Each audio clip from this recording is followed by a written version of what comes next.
Hey, what's up, you guys? Good to be back. It's good to be back once again. And today we're gonna be talking about some Expedition 33. Um, Now I wanted to bring this game up specifically because not only is it a good game, but a lot of people believe that turn-based RPG games in general are dead or they're just not as fun as they used to be back then. But I feel like what Expedition 33 has cooked up, or at least created, is this sort of way more engaging combat system that I've never thought in a million years that this sort of mechanic in a game would attract me, let alone keep me playing it longer than like maybe 5 or 6 hours.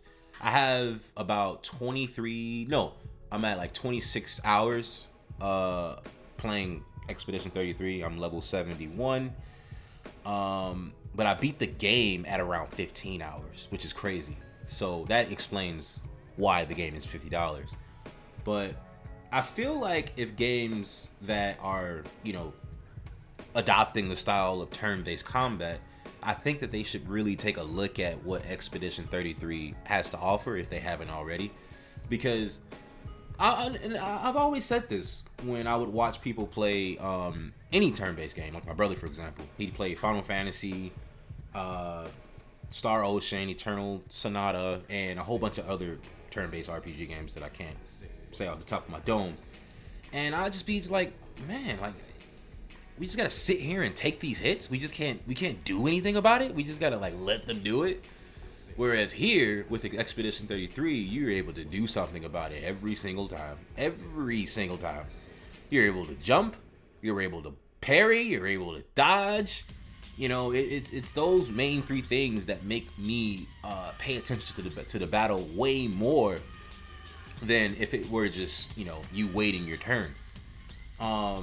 I really love the characters in this game, even though that isn't really the meat and potatoes of why people really love this game. It's literally just the gameplay of the game, as well as the soundtrack and just the aesthetic and the aura of the game that brings upon this real nice elegance about its personality.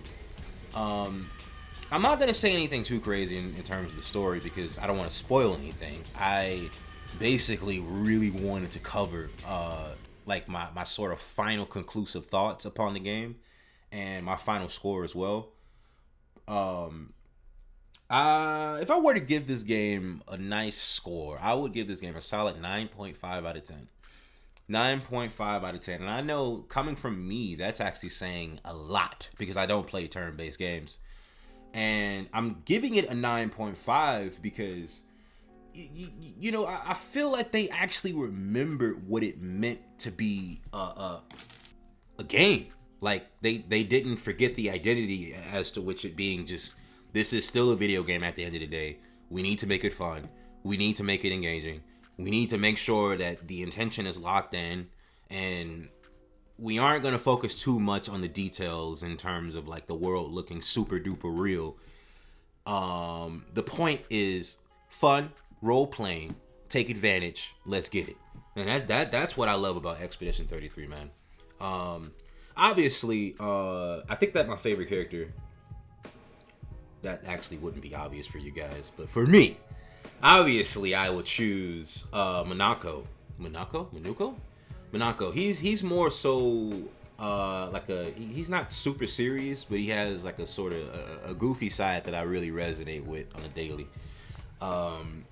If it wasn't him, I would go to CL. I really love CL's character. CL's character is so fantastic, and she's probably the best looking one. I'm not gonna lie. Like in terms of all the women that they showcase in the game, she's the best looking one to me. Them eyeballs, huge. I love big eyeballs. But yeah, man, that's me digressing, talking about little minuscule things within the game.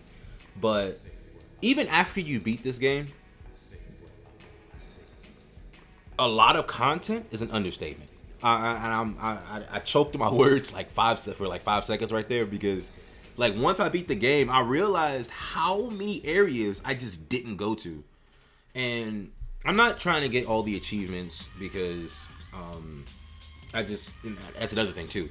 Well, I kind of regret playing this on Game Pass because I didn't know if I was gonna like it or not, so I didn't buy it on PlayStation 5.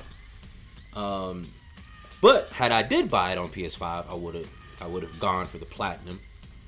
But because I'm on Xbox and I'm on Game Pass, I just can't do it that way. I prefer to plat games that I've bought.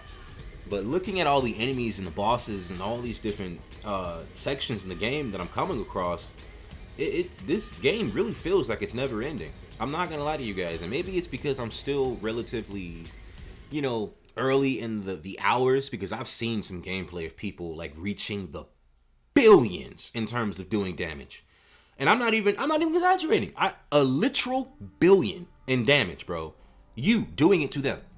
People have figured out builds to literally one-shot enemies across the board. It's personally not my thing, but I understand it. I get it. Especially if you're going for that platinum. I understand wholeheartedly.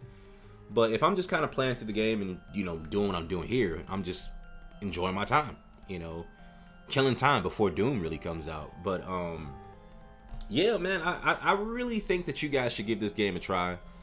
I gave it a 9.5 out of 10. I think I'm trying to think of the last game I even gave a perfect score to, and I can't remember. I really can't remember. So this game, it really does say a lot. And if it wins Game of the Year, I wouldn't even be mad. But that's all I wanted to talk about today, you guys. I just wanted to talk about why Expedition 33 is not only a really good game, but why more turn-based RPG games should be like this in a way, or at least adopt some of the mechanics, the parrying systems, the jumpings, and all those different things.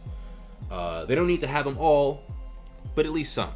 So I'll catch you guys later because my radiator is acting up for some reason. And make sure you guys like, comment down below how you guys feel about the game, and subscribe. And peace out.